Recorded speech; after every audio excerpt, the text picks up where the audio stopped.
বড় অঘটনের মুখোমুখি হল দেশ। শিক্ষার্থী ছাড়াও 3 দিনের সংঘর্ষে রক্ত ঝরেছে সমাজের বিভিন্ন শ্রেণী পেশার মানুষের। হাসপাতালের বিছানায় শুয়ে এই আর্তনাদ তাদের না বলা যাতনার।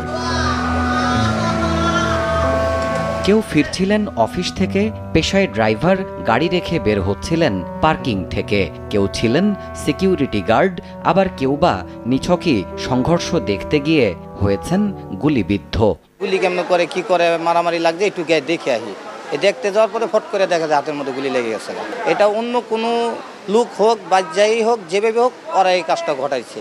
ঘটানোর পরে যারা ঘটাইছে ওদেরকে স্পটে পাই নাই। ডিউটি শেষ করে বিকাল 5টার দিকে বাসার দিকে যাচ্ছিলাম, তখনই আমার গুলিটা লাগছে। ওর থেকে গুলি লাগছে, আমি তো টার্গেটও না। আমি বাসা থেকে ভাত খাইয়ে আসতেছি, হঠাৎ করিয়া গুলিটা লাগছে পাবে। কোন দিক থেকে গুলিটা লাগছে এটা নিজে বলতে পারি।